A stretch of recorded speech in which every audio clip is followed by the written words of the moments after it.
Hola, ¿qué tal? ¿Cómo están? Muy buenas tardes, bienvenidos y bienvenidas a Espacio de Gestión, el programa de radio de la Maestría en Gerencia Social de la Pontificia Universidad Católica del Perú. Gracias por acompañarnos, gracias por estar con nosotros. Ustedes saben que en el programa nos gusta hablar de emprendimientos sociales, es decir, de pequeñas ideas, de gente que comienza un poco imaginando cómo cambiar el mundo, pero también cómo hacer negocio, que ambas cosas son legítimas, caray. Y van encontrando esto que se llama un emprendimiento social. Es decir, hacemos negocio, generamos utilidades, somos una empresa sostenible, pero al mismo tiempo impactamos a la cadena de valor con la que trabajamos. Y eso es muy interesante. En ese sentido, Antarqui, que tiene al frente a Alicia Rivera y a Félix Livio, están con nosotros para contarnos de esta empresa que elabora productos con madera y con bambú, como lentes de sol y bitácoras. Bienvenidos. Muchas gracias primero por la invitación. Félix, Licia, un gusto tenerlos aquí. Un placer para nosotros. Un placer estar acá Gracias y por poder estar con compartir nosotros. con ustedes. Bueno, cuéntenme de Antarqui, ¿cómo comienza esta aventura? Bueno, para empezar, Antarqui es una empresa social Ajá. que lo que hace es crear parques productivos, ¿no? ¿Cómo es eso? Un parque productivo, para explicarlo más fácil, voy a explicar lo que no es un parque productivo.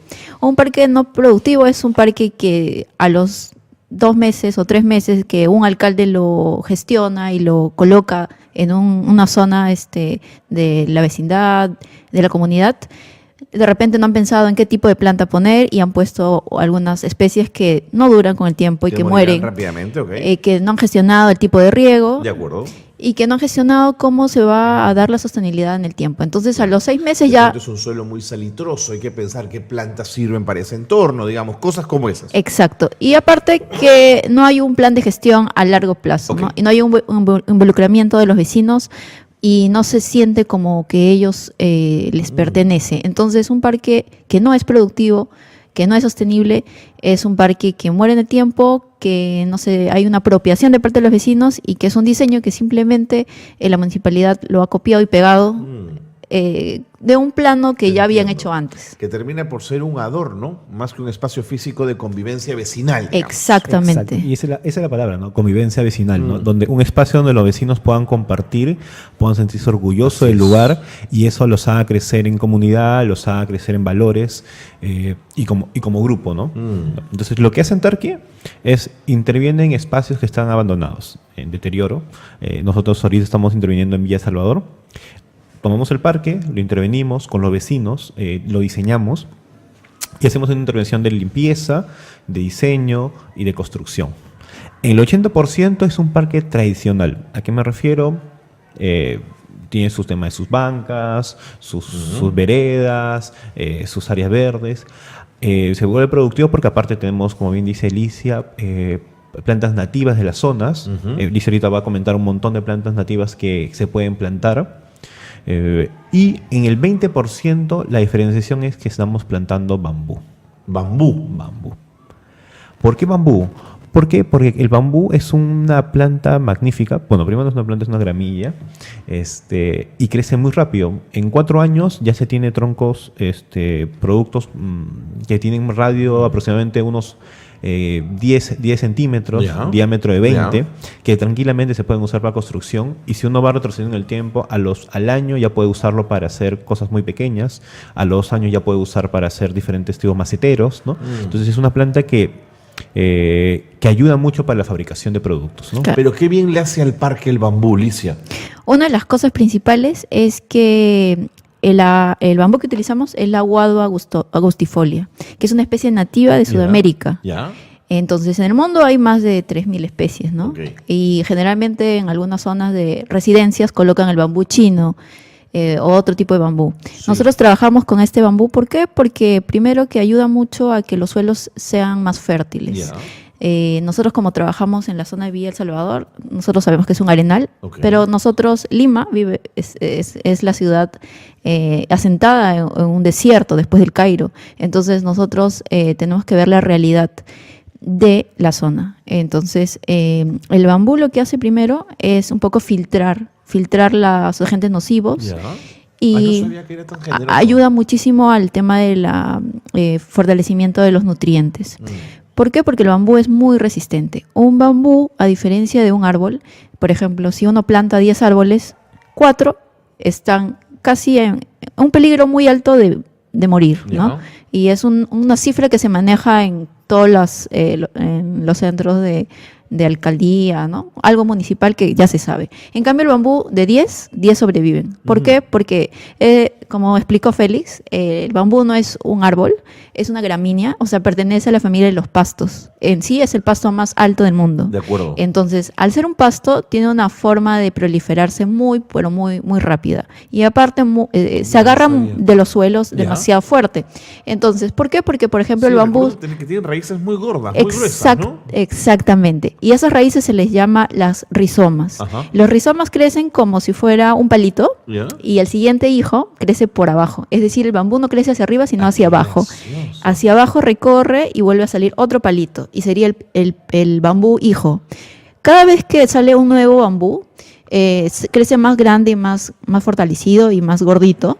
Entonces, cuando vemos un bosque de bambú natural, los hijos son los que están más gorditos y los padres son los más flaquitos. Entiendo. Y cuando no se tiene un adecuado sistema de sostenibilidad para lo que es la extracción del bambú, por ejemplo, se cortan los padres y a los hijos. Y eso hace daño al ecosistema, ¿no? Claro. Cuando en realidad se debe cortar las cañas más delgadas hacia las cañas más gordas. ¿Cuánta agua necesita el bambú? Al comienzo se necesita relativamente regar cada 2 días, pero cuanto va creciendo más, va disminuyendo. Lo que el bambú tiene es algo muy interesante, que es como que guarda agua en su interior. Uno cuando cosecha un bambú lo corta y sale un montón de agua. ¿Por qué? Mira. Porque adentro tiene unos espacios Sí. donde ahí va guardando agua. Entonces, en momentos de sequía, como que Se nutre a sí mismo. A sí mismo. Ah, qué Es interesante.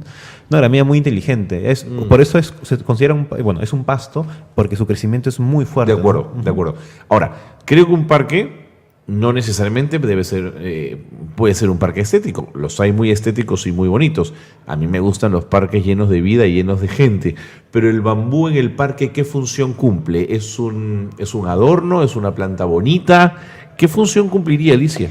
A ver, para empezar, dentro del parque solamente plantamos bambú en el 20%. 20%, eso O me sea, queda claro. es decir, Ok. y aparte de manera paisajística. Ok. Es decir, no colocamos de un solo espacio el bambú, sino lo colocamos, por ejemplo, para el uso en las canchas deportivas, cuando la pelota, por ejemplo, se va por todos lados, Ya. el bambú sirve como una cerca natural. Contención, buen dato. También para marcar los caminos, Claro. un poco para hacer una pantalla un poco alta, jugar con los tamaños. Entonces empieza a ser un elemento de diseño, tanto vertical como de perspectiva, Qué ¿no? buena idea. Entonces, otra de las cosas principales es que el bambú cumple una función más allá de lo estético, de un elemento productivo, en donde a los vecinos se les ha enseñado, a través de los talleres que nosotros realizamos, de la importancia y de la gran flexibilidad del material. Entonces, para ellos es un material con el cual se pueden hacer infinidad de productos. Para ellos es una planta que al cabo de cierto tiempo van a poder cosecharlo. Entonces, el chip que tienen del bambú ya no empieza a ser simplemente, es un árbol más, ¿no? Sino es un elemento con el cual se pueden producir cosas. Nosotros nos hemos dado cuenta de la gran capacidad inventiva que tienen los vecinos y también de las alternativas que han empezado a salir a partir de simplemente conocer un producto nuevo que puede reemplazar a la madera. ¿Por qué? Porque en la zona de Villa El Salvador, en donde estamos, casi el 60% de personas se dedican mucho a la carpintería, al proceso de la madera, ¿verdad? porque Villa El Salvador empezó siendo... Es maderero, por Exacto, exactamente. Entonces, Me viene perfecto por ejemplo, esto. cada dos cuadras, dentro del mismo carpintería. parque hay como que 5 carpinterías alrededor. Claro. Entonces, el bambú empieza a ser, por un lado, estético, por un lado, un producto que los vecinos empiezan a enseñar a otros vecinos nuevos que no han venido a las reuniones, por ejemplo, la importancia del bambú, cómo crece. De acuerdo. Quiero terminar de entender. No es tan sencillo llegar al parque y decir aquí vamos a hacer cosas. hay que negociar con los vecinos, negociar en el sentido bueno de la palabra negociar, pero también con el gobierno local, que presumo va a decir, sí, claro, ustedes van a administrar mi parque, ¿no es cierto? ¿Cómo es esa relación? Ya, te comentamos. Primero, termino un poco la idea de cómo es el tema del parque y te paso a Dale. esa parte. El concepto es que se planta ese bambú, los vecinos al cabo de 4 años lo cosechan y ellos lo venden, lo pueden vender a Antarqui o cualquier ente que quiera comprar el bambú. De acuerdo. Los vecinos con ese dinero mantienen su espacio bonito, el cuidado que debe tener un parque, y entes como Antarqui hacen productos. Ese es el círculo. ¿Ya? O sea, ustedes compran el bambú que se cosecha en esos parques. Exacto. Pero no deben ser cantidades muy grandes, Félix. ¿O sí? En verdad sí. Mira. En el 20% puede dar unos ingresos sustanciales para que el parque se pueda mantener sin problema, ¿no? Fantástico, ese dato es bien interesante. Entonces, con eso haces que, como siempre decimos, le quitas un problema a la municipalidad. A veces dicen, ese problema, muchos nos han dicho, ese es un problema que no debería ser de una empresa, ¿no? Es el municipio, pero ¿por qué, no? ¿Por qué tiene que ser? Se le puede dar una solución. Una alianza público-privada, no tiene por qué, no es ningún problema, ¿no? Exacto. Luego, cuando me dices el tema de los personajes. El tema de la aproximación, sí. Algo que nos pasó es que a veces lamentablemente, primero comenzando por los vecinos, la falta de confianza. Hay mucha desconfianza, por supuesto. La falta a veces de fe, de creer. Entonces cuando nosotros nos acercamos y dijimos, les vamos a hacer un parque, es como, ¿ya quieres ser alcalde? Claro. Lo primero. Sí. Pero además, ¿hay espacio físico en la ciudad como para plantear algo de ese Por tipo? supuesto. Sí, Sí hay espacio. Hemos hecho, con el apoyo de un fondo que ganamos de Innovate, hemos podido hacer un estudio sobre los espacios, la cantidad de espacios que hay. Y hay. Y hay una, Licia Sí, para empezar, el 80% de los parques están en estado de deterioro. Es decir, existe el espacio físico, pero ya está descuidado. Y hablando específicamente de distritos como Villa El Salvador, tenemos casi el 80% de espacios que están, casi el 85% están vacíos, baldíos. Es decir, que no se ha intervenido desde que se inició el distrito. Y los pocos que se han intervenido, disculpo, Sí, por favor. Han muerto. Mejor dicho, No los han cuidado. Claro. Están las veredas, Claro. pero después todo es un arenal. Es porque duró un tiempo, duró una campaña. Y un parque mal cuidado, ustedes me corregirán si me equivoco, es también un lugar donde se junta gente de mal vivir. Borrachos, drogados, aprovechan ese espacio, ¿no es cierto? Exacto. Pero cuando el espacio se pone bonito y el vecino se apropia de su parque, estas personas solitas se van. Exactamente. Exacto. Natural, es de manera natural, Así orgánica, sin necesidad de poner cámaras, por ejemplo, ni un guachimán. Por ejemplo, ¿no? Son los mismos vecinos los ojos de la ciudad y empiezan a ser los cuidadores, ¿no? Y por eso es muy importante para nosotros que los vecinos sean los que apoyan a la intervención. Ok, Ellos son parte, ok, ¿no? ok. Porque... bueno, Ante el gobierno local, digamos. en todo sentido, ¿no? En todo sentido. Igual que tenemos el respaldo de la municipalidad, Ya. pero es que no solo Antarqui es el que hace el parque, sino es Antarqui con sus voluntarios Ajá. y con los vecinos, ¿no? Todos se juntan y van, primero hicimos la limpieza De del acuerdo, parque, de acuerdo. la plantación de las plantas. acuerdo. ¿Por qué? Porque algo que sucede es que me acuerdo el otro día conversaba con un vecino y me decía, sí, quisieron venir y a botar una basura, pero me dicen que no solo él, sino que muchos salieron. Lógico. Ya, pero él me decía que así hace 2 meses, 3 meses, no pasaba eso. pasaba eso. ¿Por qué? Porque era un lugar baldío, Claro. que nadie le importaba. Pero como ellos mismos fueron los que han limpiado el terreno, les ha costado cavar, Por sacar supuesto, la basura. por supuesto. Entonces, ese tema de sentirse que es propio, que es uno suyo, Félix, lo cuidan. Tu propiedad vale más cuando tu barrio está bien cuidado también. O sea, Claro. También ellos ganan, digamos, Exacto. ¿no es cierto? En el estudio que hicimos, el valor de la vivienda cuando tiene un parque Exactamente. sube un 20%. Exactamente. Eso Exacto. es increíble, ¿no? Y cambia todo. Es como que ahora las casas vecinas, no sé, una vecina hizo su salita de maderita, Ya. le dio una pintadita y poco a poco Te vas estamos contagiando de la belleza, eso es fantástico. vamos viendo que va modificando. Y la autoestima del barrio empieza a subir. Hablemos de esa autoestima, si me lo permites, después de la pausa. Me tengo que ir a un corte. Perfecto. Pero Licia, Félix, gracias por estar aquí. Quiero que me cuenten al regreso, primero las cosas que están haciendo con Caña, que creo que son lindas, pero además, como es un programa de gerencia social, quiero que hablemos de números, y cómo han crecido, y cómo han impactado, y cómo han han hecho posible la venta de los productos, qué canales utilizan, todo eso después de la pausa. Gracias Perfecto. por estar con nosotros. Seguimos en un instante, quédense en Espacio de Gestión.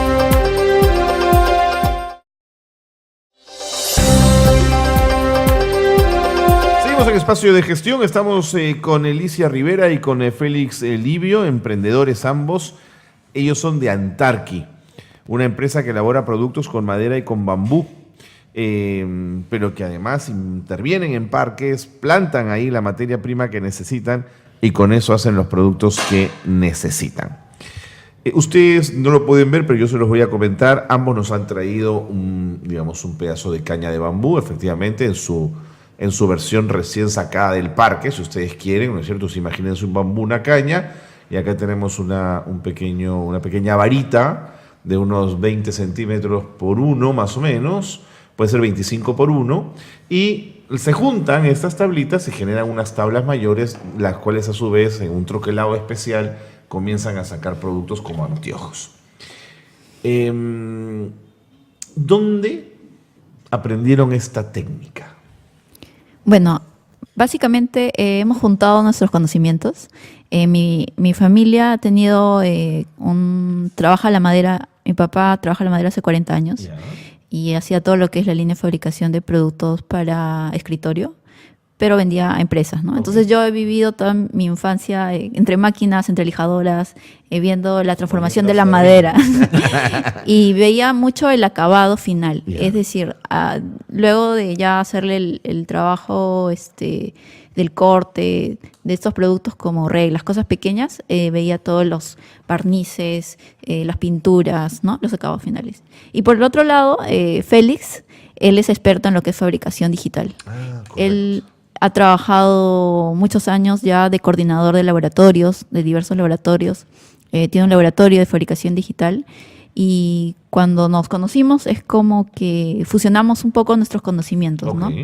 Entonces, o sea, te dice, digitalmente yo puedo hacer que esto tenga forma. exacto, él trabaja. Claro, yo, Todo eso. bueno, no lo pueden ver, pero yo entrego esta parte que sí ha sido hecha con una fresadora CNC, Ok. que es una máquina de fabricación digital similar a las conocidas impresoras De 3D. acuerdo. A ver, una fresadora, por ejemplo, podría ser en una madera cualquiera un doble nivel, por ejemplo, ¿no es Sí, cierto? sí. Raspa, digamos, lo de encima. Exacto. Y hace como, ¿qué le llamo? Como esculpir. Como esculpir. Exacto. De acuerdo, de acuerdo. Tiene una broquita Ajá. que se llama fresa. Ajá. Y que Una fresadora y la va limpiando. Y va esculpiendo. De Exacto. acuerdo. ¿Ese proceso es muy lento? Hay que saber controlarlo. Se pueden mandar, se ponen unos 4 cabezales a la vez, Ok. y se trabajan muchos a la vez, De ¿no? acuerdo. Entonces, eso hace que sea mucho más eficiente el proceso de producción. Correcto. Entonces, si se hace uno, obvio, si demora, pero es como esas máquinas que uno junta y a la vez trabaja, Ya. como cuando uno escribe en chiquito y se está escribiendo al costado. De acuerdo. Ya, eso hace que sea la producción mucho más rápido, ¿no? Fantástico. ¿Por qué pensaron en anteojos?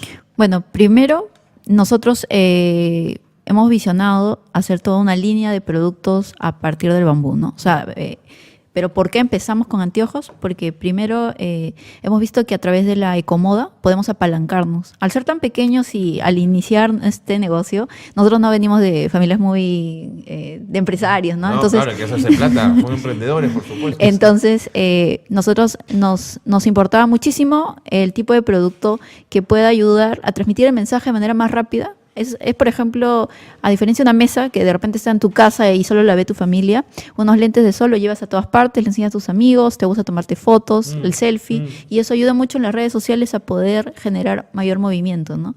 Y eso nos ha servido para poder iniciar este proyecto, esta empresa, pero también para que nuestros recursos sean optimizados al máximo. De acuerdo.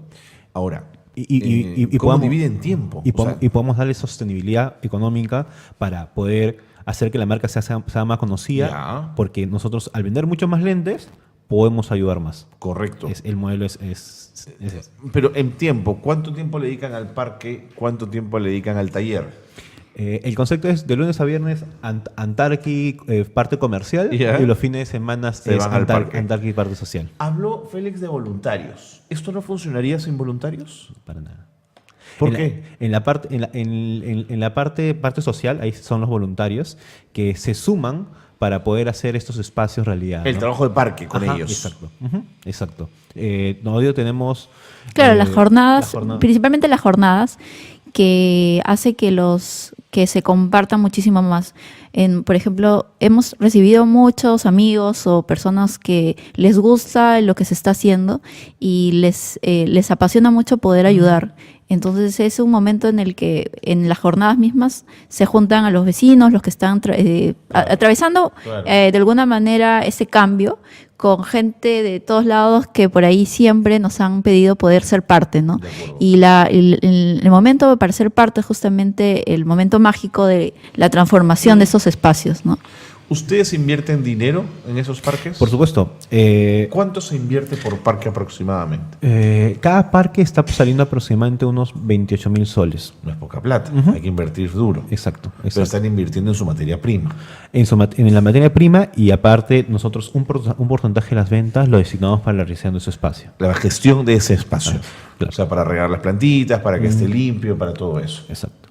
¿Por qué no traen la caña, digamos, alguien con una mente más MBA, ¿no es cierto? Más liberal. Decir, ¿por qué no compran la caña en China? Se la traen de ahí y les va a salir más barato que hacer parques. Por supuesto, digamos, acá, no solamente en O China, sea, digamos, no quiero ser cínico, lo que quiero decirles es que hay opciones más baratas, pero ustedes han tomado la ruta más interesante y más sostenible. y podemos también traerlas del interior, digamos. También. Por supuesto, por supuesto.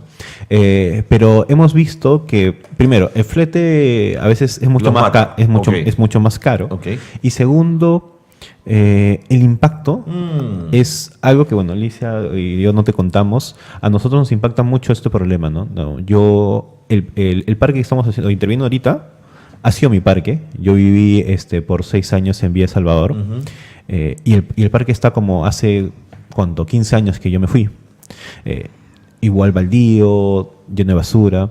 Y a mí siempre me impactó eso, ¿no? Digamos, después me mudé, tuve la oportunidad de tener espacios públicos, pero mis amigos siguen teniendo lo mismo, ¿no? Y cuando uno viaja y ve ciudades fantásticas con espacios públicos, que dices, ¿cómo en mi país no puede haber algo Exacto. así, no? Ujú. Y Licia, ella creció en La Victoria, Ya. donde igual es lo mismo, ¿no? Igual hay Digamos, muy pocos ella espacios, ¿no? Inexistentes. Y encima la peligrosidad hace que Además. una niña no pueda ni salir de su casa. Así es. Así es. Entonces, después cuando nosotros estudiamos, nosotros somos arquitectos de profesión, Ajá. nos fuimos a una universidad pública, en la uni, vimos el poder también, aparte de poder devolver un poco lo que nos han dado, Ok. han dado porque, Entiendo, lo que el Estado ha invertido en invertido ustedes, nosotros, digamos. vimos que podríamos ayudar a mejorar, pero a la vez obviamente generando Entiendo. Entiendo. un ingreso y haciendo algo por la sociedad, ¿no? Creo Totalmente que de acuerdo, me parece fantástico, Félix. Un poco estaba pinchando, pero voy en la misma línea. Creo que están haciendo ahí un trabajo meritorio. Licia, ¿cuáles son los canales de venta? Son canales muy importantes, si no, no sale el producto. Sí, actualmente tenemos 2 puntos en Miraflores. ¿Ya? Estamos ¿Son en tienditas? Maná Store, Ya. en calle Recabarren 324. Ok, aprovecha, Estamos en Distrito de Diseño, Avenida Discanseco 438. Ya. Y estamos en la ciudad de Arequipa, en calle Caima 102. ¿De acuerdo? Estamos en Lima en Designer. Sueños de Opio, en Arequipa. En Arequipa, Sueños de ¿Es Opio. un centro comercial? ¿Es una tienda? Son tiendas boutique, Ok. de moda, moda que apoya al emprendedor, apoya el tema del diseño. de acuerdo. Ujú. Estamos en el showroom en... En Lima Designer, no, Perú Designer, Ok. en Pueblo Libre. Y tenemos un canal online. Por ahí pueden hacer pedidos. ¿En hacer- web, Facebook? tenemos Facebook, damos página web, estamos Ok. también por una tienda online que también se llama Hub, que también estamos en todas comercializando. de productos Fantástico. solidarios. Solidarios. Ahorita estamos obviamente para que tenemos todo un plan de expansión. Estamos cerrando una negociación con una marca muy conocida para estar en sus canales de Buenísimo, venta buenísimo. en septiembre. Y en octubre ya saltar a tener un primer módulo propio. Estamos cerrando también con un centro comercial para tener un propio módulo propio en el lugar. Y eso va a hacer que a este año las ventas crezcan casi al 60%. 60%. Y son números interesantes. Sí, sí. Y eso ayuda más porque nos hace hacer mucho más impacto. Okay, hay más parques. Exacto.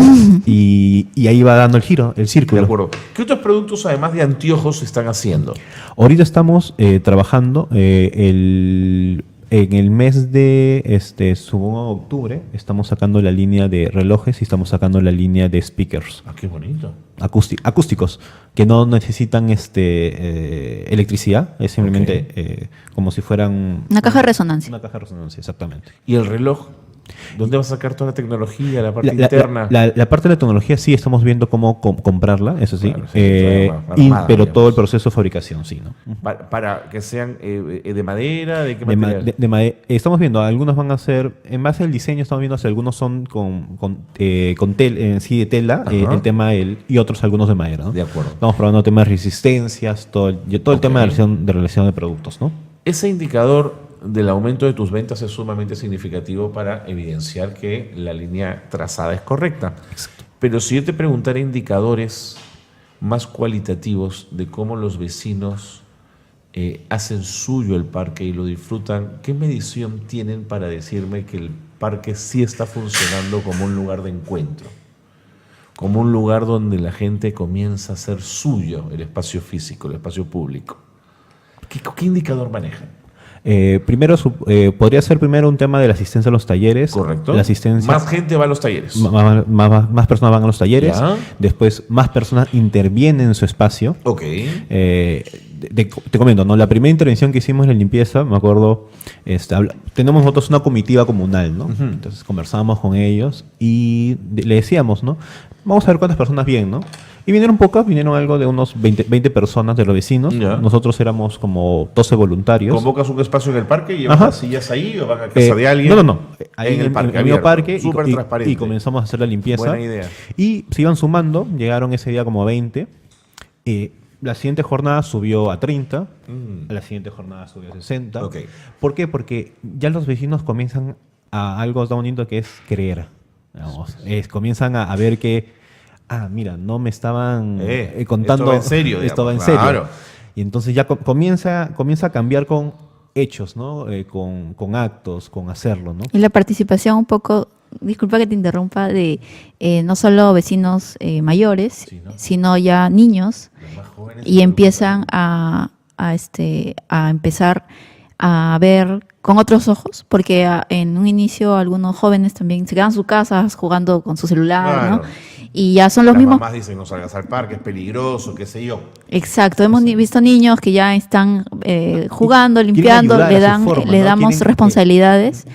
Y como estamos en esa etapa preliminar, es que vemos un poco el avance en cuanto al número y a la cantidad y de algo personas, ¿no? muy bonito, comprometidas. Justamente hablaba hace unos días con una de las cabezas de los vecinos, porque nosotros trabajamos con un nuevo Con las nacional, juntas, ajá. y la señora me decía que justamente el domingo antepasado, que fue una de las jornadas, está ella muy contenta porque ese domingo se había vuelto familiar. Me dicen. Normalmente habría sido que mis hijos están en su casa, mi esposo en su cuarto, mi prima por acá. Pero ese día fue que todos mis hijos estaban ayudándose al parque. Se fueron al parque. Yo estaba cocinando Qué para darles de paja. comer. Entonces, el domingo se vuelve, en verdad, familiar, Totalmente. pero haciendo un De acuerdo, acto, ¿no? Ujú. de acuerdo. Una última pregunta. Los empaques, para mantener la línea de lo ecoamigable, ¿también han pensado en un papel que sea biodegradable, las cajitas de bambú, de madera? ¿Van en esa misma línea, Alicia? Sí, efectivamente, todos los materiales que utilizamos son papel ecológico, cartón ecológico, y justamente las cajas, todo el tipo de, si hay algún pegamento no tóxico, que sea biodegradable. Ya. Y un poco los empaques tenemos tres líneas de diseño. Un poco que no lo había contado, pero nosotros trabajamos en la línea de artista, deportista y aventurero. Ya. ¿Por qué? Porque justamente son los espacios que estamos interviniendo. Espacios para el arte, espacios para el deporte y para la aventura. Dentro del parque, como si bien Félix ya lo había comentado, tenemos especies nativas de la zona del desierto, como el jacarandá, muelle costero, El muelle, el muelle palo que fue muy verde, bien, por supuesto. y tenemos especies que no necesitan de agua, De gran tanta... riego, así es. Y justamente hemos diseñado espacios como anfiteatros, espacios de canchitas de fútbol, espacios para del deporte, ciclovía, o estamos planeando lo que son la incorporación de elementos para que trepar a los árboles, por ejemplo, sea una aventura más allá de simplemente ir y sentarte en tu parque, ¿no? Entonces, por eso esas son las 3 líneas de diseño que trabajamos, el artista, deportista, aventurero, y van de la mano con el tipo de producto. Por ejemplo, la línea artista es un lente un poquito más sofisticado, por supuesto, más no te urbano. entiendo. El deportista un poco más, cuando trabajamos como la tabla de skate, y el aventurero es un poco el producto natural sin ningún tipo de intervención.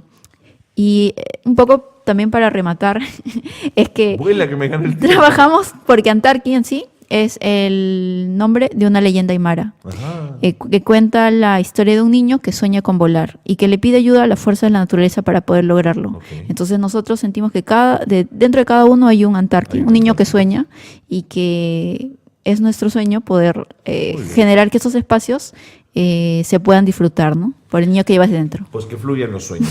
Muchísimas gracias, Félix, Licia. Creo que están haciendo un trabajo lindo. Enhorabuena por ello. Y gracias por haber venido al programa. Muchas gracias a ustedes. Ya lo saben, donde vean Antarqui, detrás de ello hay un chambón de recuperación de parques y al mismo tiempo de la creación de productos de una línea muy variada que pueden seguir ustedes en la web o en el fanpage de Antarqui. Vámonos a la pausa y seguimos con...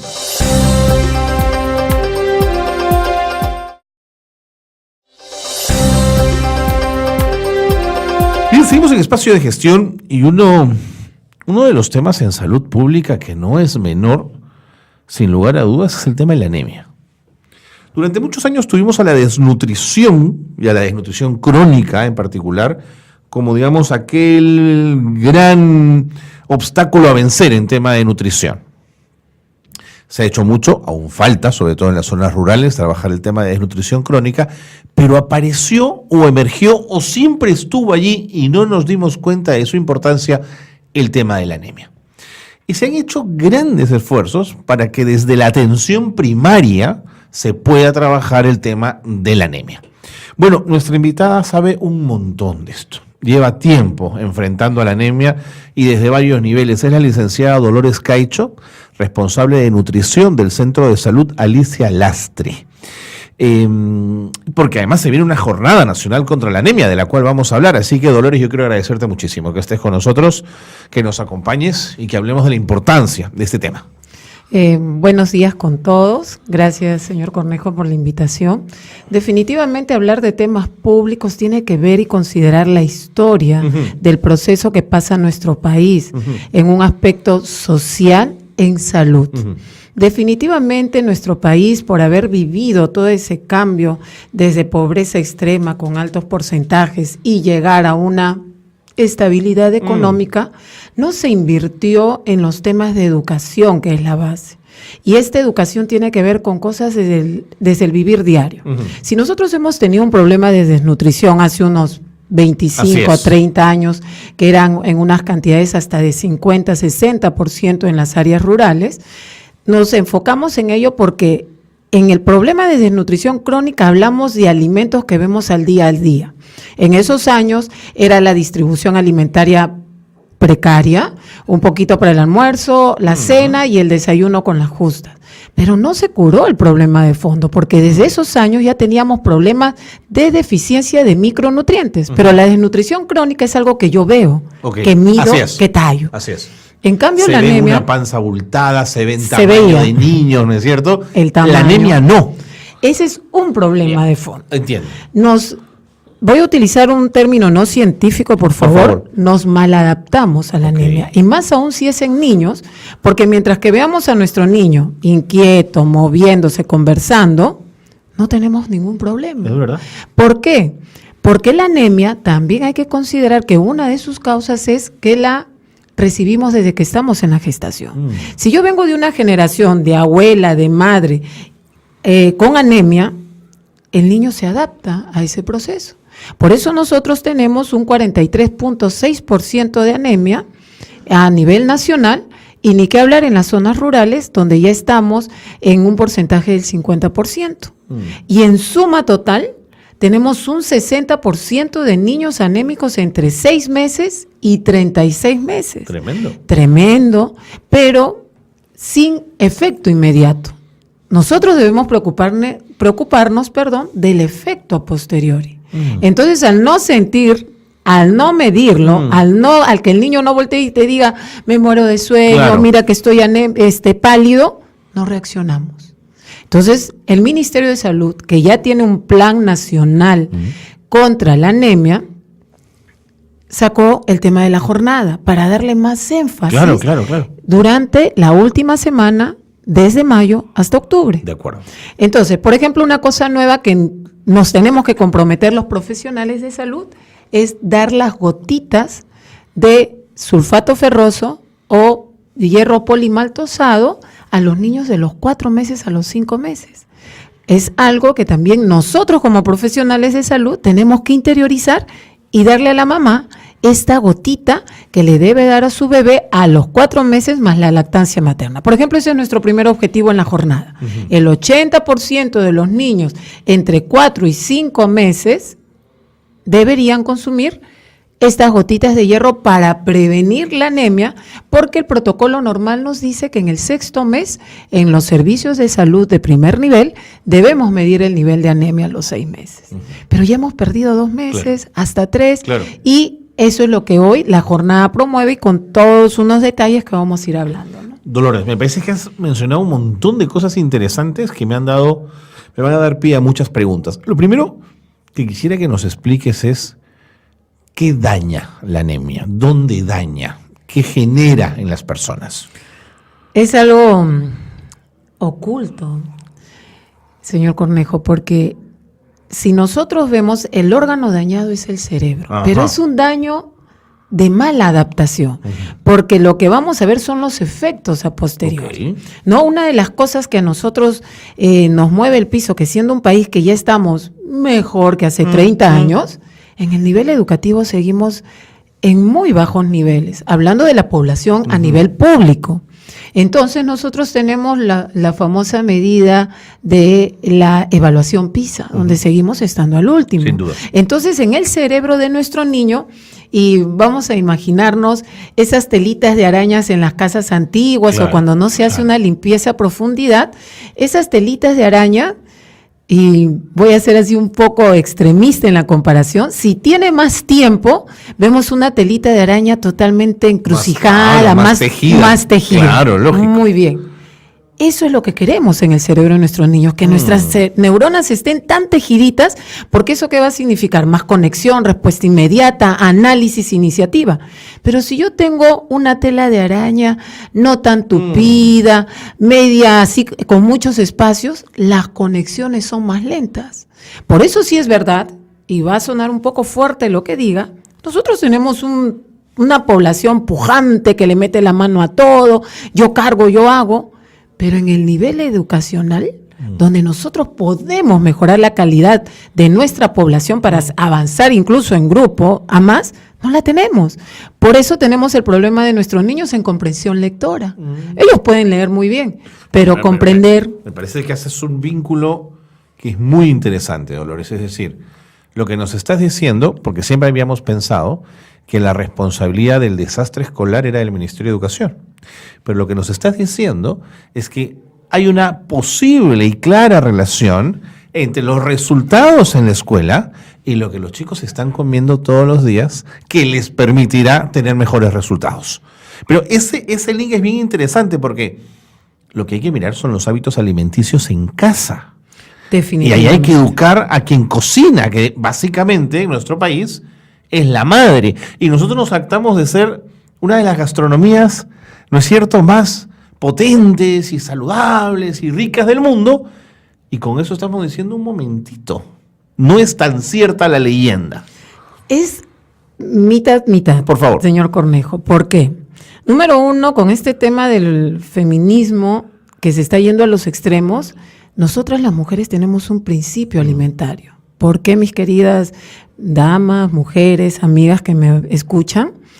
Nosotras somos productoras de un alimento, la leche materna. De acuerdo. Instintivamente estamos hechas para proteger a nuestra generación. Que es el mejor alimento del mundo. El mejor. Es individualizado propio para nuestro bebé. Cuando nosotros terminamos esa etapa de lactancia materna, que animo a las mujeres a que lo logren, lo lleven a cabo, tenemos que preocuparnos por la alimentación. Pero ahí viene otro fenómeno, señor Cornejo. Nosotros somos riquísimos en gastronomía, en todos los aspectos, desde variedad, sabor, calidad. Así es.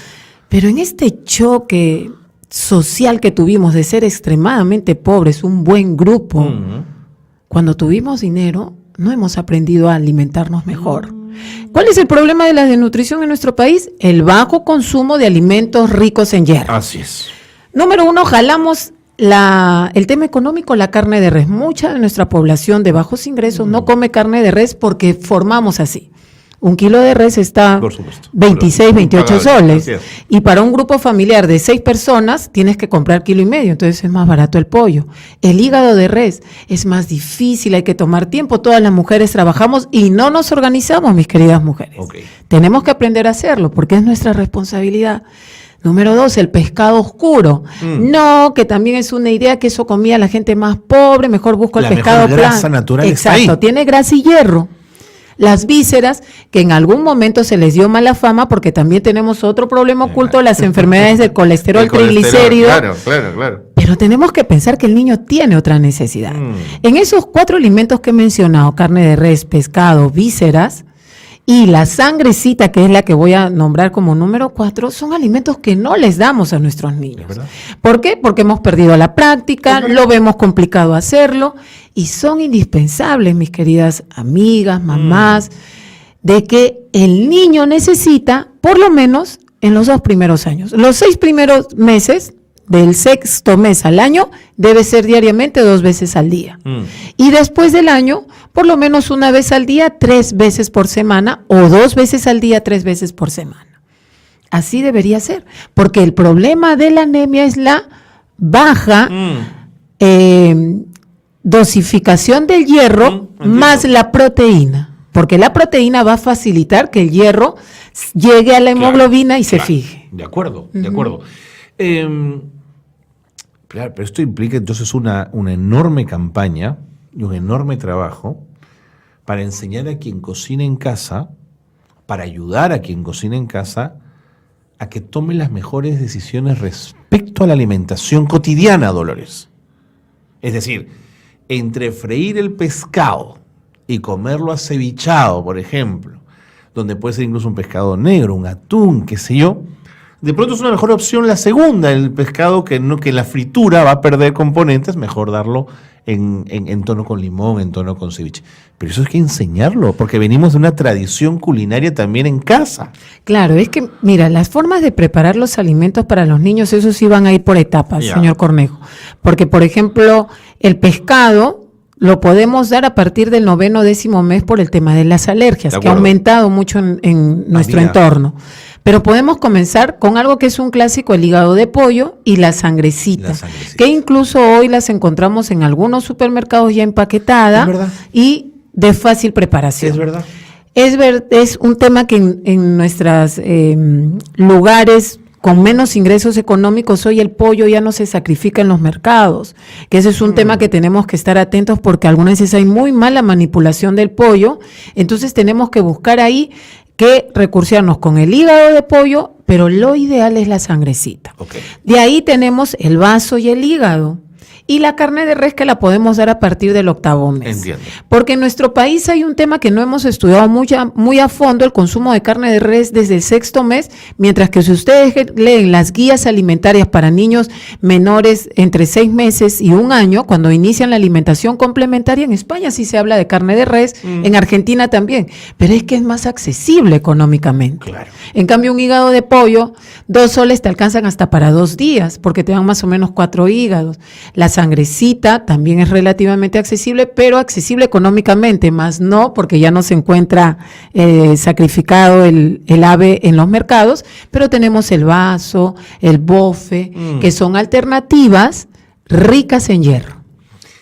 ¿Y dirías que estas posibilidades se presentan también en la zona andina, Dolores? Por supuesto, en la zona andina el tema es organización. No, yo he tenido la oportunidad, gracias a Dios, de haber siempre trabajado desde que estaba en el pregrado, casi conozco todo el Perú, sino que es cosa de organizarnos. El hígado lo vamos a encontrar en los animales que pueden sacrificarse para el día a día, porque ellos consumen, sacrifican aves, por ejemplo, la sangre de cordero, de oveja, de res, cuando estamos más en el pueblo, que se concentra, y podemos utilizar incluso el hígado de pollo en varias preparaciones. Ya. ¿Y cuál es la otra ventaja? Que en provincia tenemos también mucha accesibilidad a verduras verdes, entonces se pueden mezclar las dos. Es verdad. Y ahí vamos a tener hierro de origen animal, que es el que se absorbe mejor y más rápido, y el hierro de origen vegetal, que lentamente se va a absorber, pero en la zona andina los podemos complementar. De acuerdo. Me tengo que ir a la pausa, Dolores, pero quiero proponerte un tema antes de irnos, y es el tema de las gestantes. ¿Qué deben hacer ellas para que su bebé, desde el momento de la gestación, ya comienza a tejer esa red neuronal de la que hablabas y comienza a ser un chico o una chica que nace saludable, con fierro, que además tendrá lactancia materna y luego podrá tener su desarrollo personal? Gracias nuevamente por estar con nosotros. Pausa y seguimos con más en Espacio de Gestión.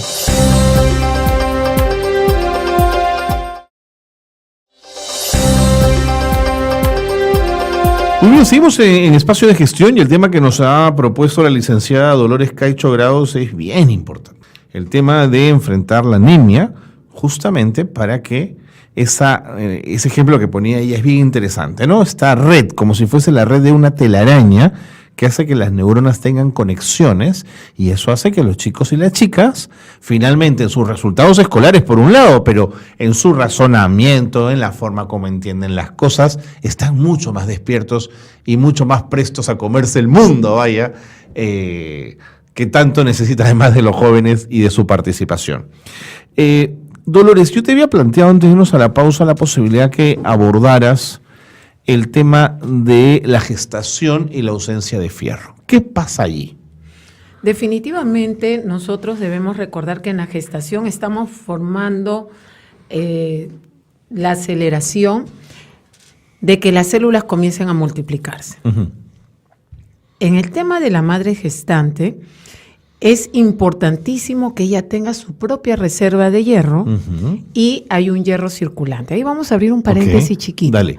¿No? Cuando nosotros medimos en el examen de hemoglobina y esa persona tiene menos de 11 en una gestante, significa ya que su depósito de hierro está agotado. Para ella misma. Para ella misma. Ok. ¿Ya? Y el hierro circulante ya está en menos de 11, eso es una anemia. Pero ¿qué pasa en nuestro país? Por un tema de adaptación, que ya se pasó la anemia en la niñez, en la adolescencia, la mayoría de mujeres gestantes en el primer trimestre o hasta el cuarto mes llegan a un centro de salud y se hacen su examen de hemoglobina, y por lo general no salen anémicas.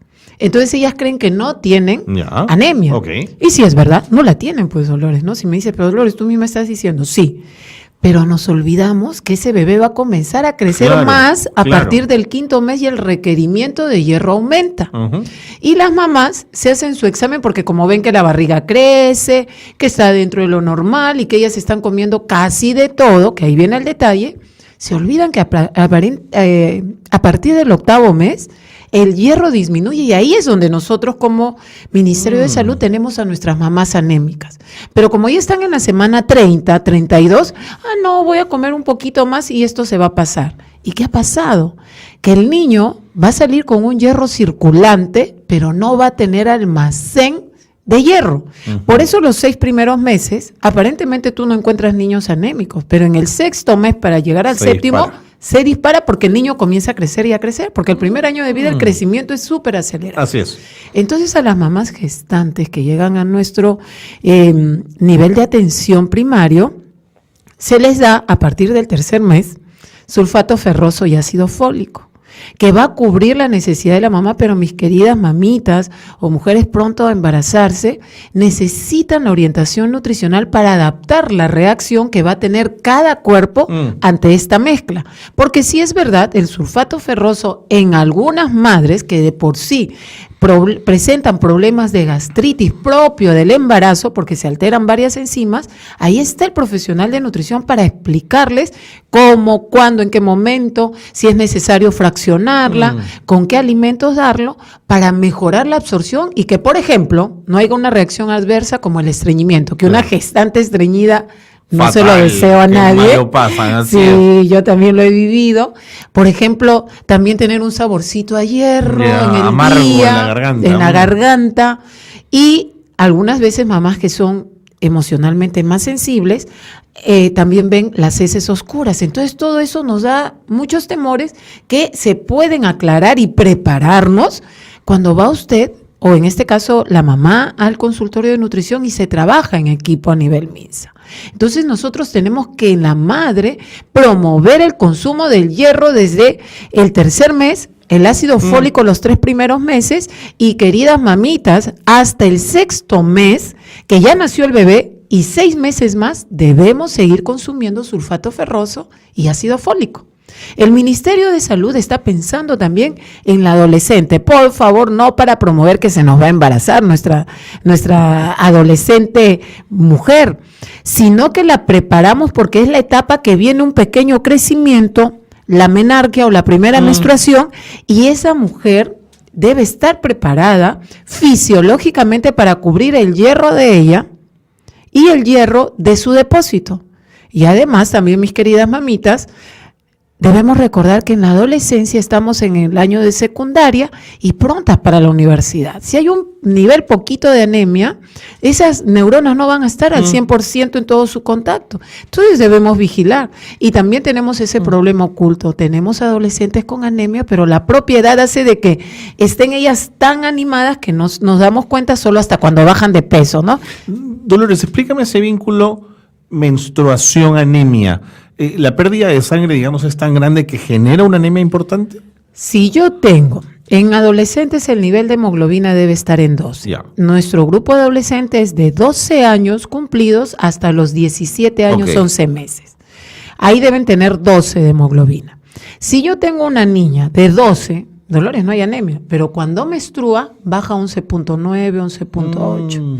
Y si todavía estoy en esas etapas de adaptación donde puedo tener un flujo mayor, irregular y voluminosa, puedo llegar a 11.5.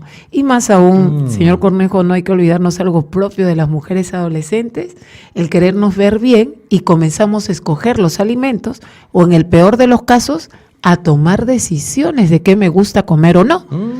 Entonces ahí la mayoría de chicas no está pensando pues en un hígado frito, en un bistec, en un estofado, menos en sangrecita, están pensando salir con las amigas, pollo a la sí, pollo a la sa. El chip está en otra cosa en ese momento. Y el tema alimentario en ellas se deja de lado. Por eso es importante también en el tema de la educación llegar a ese desarrollo de criterio para elegir los alimentos en nuestras adolescentes. De acuerdo. Todos estos esfuerzos de los que me estás hablando desde el Ministerio de Salud, el Plan Nacional contra la Anemia, el trabajo en la primera instancia, digamos, ¿no?, en los centros de salud, ¿percibes que va dando sus frutos, Dolores, que las mujeres y los hombres van entendiendo que la anemia es un problema que enfrentar, o todavía hay mucho por hacer? Todavía hay mucho por hacer. Y yo animaría, justo teniendo este espacio, señor Cornejo, nuestra población de hoy es muy ávida de la comunicación. Okay. Tuvimos un éxito total, por ejemplo, con la campaña de desparasitación. Ya. Los parásitos también predisponen a la anemia. Y la ministra de ese momento salía mucho a comunicar. Y no sabe cuál impacto tuvimos en nuestra primera campaña de desparasitación. En esta segunda campaña que hubo en el mes que acaba de pasar, en marzo, fue menos, porque no hubo una difusión masiva. Hoy somos una mezcla entre los que tenemos más de 40 años, que somos las mamás, las de 50, las abuelas, y nuestras madres jóvenes de 25, todos tenemos influencia de comunicación. Yo animo a que debemos invertir más en comunicación, porque la gente aprende cuando se nos repite algo en nuestro país todavía. Y seguir trabajando en equipo. Nuestra jornada contra la anemia va a ser la última semana de cada mes, donde el equipo multiprofesional, médicos, nutricionista, obstetra y enfermera, trabajamos en equipo. el 16 de septiembre igual vamos a seguir con nuestra campaña de desparasitación. Llega el niño, mamá gestante o adolescente mujer en la última semana de cada mes, ya sería ahorita en junio, y vamos a estar ahí todo el equipo. Va a pasar su tamizaje para ver si tiene anemia o no. Se le da el tratamiento preventivo, aunque no tenga anemia, que puede ser las gotitas o el micronutriente. Si hay anemia, se hace el tratamiento con sulfato ferroso. Y hoy, teniendo una visión más amplia, el Ministerio de Salud está promoviendo el consumo del micronutriente en niños de 3 años hasta los 4 años, 11 meses, que no lo estábamos haciendo. Okay. Entonces, ya estamos dando por todos los puntos. Lo que necesitamos es trabajar en equipo. Cada especialista en su tema. El médico va a averiguar y va a deducir por qué es este diagnóstico de anemia y cómo prevenirlo.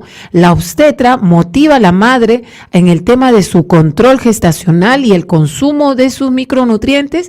La enfermera ve el control de crecimiento del niño, claro, y recordarle que debe visitar a nutrición, y el nutricionista adapta la alimentación para cada caso. Claro. ¿Ya? Entonces ahí tenemos el equipo trabajando, ¿no? Entonces esto se va a dar todos los domingos, el último domingo de cada mes, en un trabajo que se llama Jornada Nacional contra la Anemia. Uh-huh. Y los suplementos ferrosos, todo lo que se necesita, las chispitas que en algún momento se decía que también formaban parte de este programa, ¿son absolutamente gratuitos, Dolores? Sí, por ejemplo, nosotros, desde mi experiencia, que ya me presentó el señor Cornejo, que estoy en Barranco, en el Centro de Salud Alicia Lastre. Así es. Nosotros ahí tenemos, número 1, todos los centros de salud, en un 99% ya tenemos todos los suplementos. Sí funcionan, pero hay que recomendar cómo y en qué cantidades. Por ejemplo, ya el gobierno mejoró el tema de las gotitas. Ya tenemos ahorita las gotitas de hierro polimaltosado. Son un sabor más agradable, no nos producen estreñimiento en nuestros niños pequeños. Por eso ya tenemos nuestro primer paso, el polimaltosado. Las chispitas sí funcionan, por favor, sino que hay que disolverlas o mezclarlas con alimentos tibios, casi fríos. Y por favor, no dar hierbitas junto con las comidas, ni para la gestante, ni para la mamita, ni para nuestra adolescente. Una limonada tibia, agüita de membrillo, agüita de melocotón, cáscara de piña. Estos son facilitadores de la absorción. Las hierbas no, mis queridos oyentes. Las hierbas atrapan al hierro y lo mandan a otro lugar que nunca llega a su destino. Ni que hablar de la Coca-Cola, gaseosas. Buen punto. Y tampoco la leche de soya. Para nuestros amigos de la zona de la selva de nuestro país, la leche de soya no se da junto con los alimentos, lo podemos dar una hora después, porque la soya también disminuye la absorción de hierro. De acuerdo. Entonces contamos con gotitas de hierro polimaltosado, en algunos todavía hay sulfato ferroso en gotas, nuestro jarabe de sulfato ferroso cuando hay anemia, las chispitas que ahora las vamos a dar desde los 6 meses hasta los 4 años, 11 meses, y para nuestras gestantes y nuestras adolescentes mujeres, sulfato ferroso más ácido fólico. De acuerdo.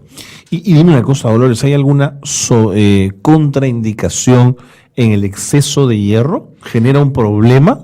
Sí, definitivamente genera un problema, pero eso es algo que no se ve mucho, al menos en nuestro grupo objetivo como MISA, que es nuestro grupo público masivo, porque tenemos deficiencia.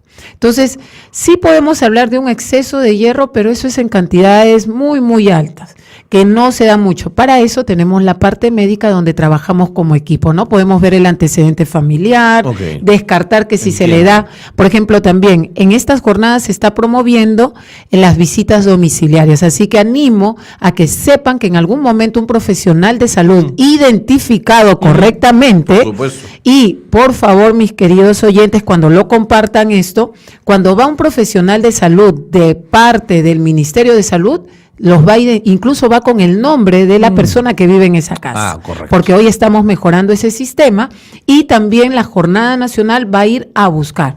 Y eso sí, el tratamiento de hierro es totalmente gratis, aunque no tengan CIS, pero deben pertenecer a un centro de salud. Un centro de salud tiene una jurisdicción. Por supuesto. Entonces, ustedes van a contar con el apoyo de los profesionales de salud del MINSA para cubrir el tema de tratamiento de anemia si lo tienen, o como preventivo para que usted tenga acceso a este tratamiento. ¿Y el examen de diagnóstico es un examen muy complicado, Dolores? No, en eso también hemos avanzado como MINSA, una gotita de sangre en el Listo. dedo, en un aparato que se llama el HemoQ, se pone en una microcubeta y inmediatamente el resultado es inmediato. Ah, Sí. fantástico. Animo a nuestros amigos de MINSA que sigan con la distribución de nuestras microcubetas, que es lo que más rápido se nos acaba, y hoy lo puede hacer un profesional capacitado, definitivamente desde el tecnólogo médico que está en el laboratorio y el profesional nutricionista y también el equipo de enfermería. Fantástico.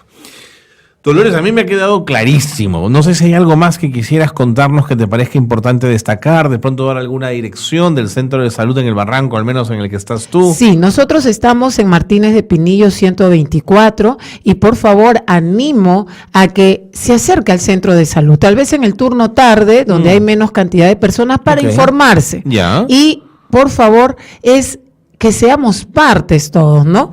Nosotros debemos recordar que es importante que somos un equipo profesional donde necesitamos de la presencia de ustedes. Juntos nosotros vamos a poder combatir la anemia.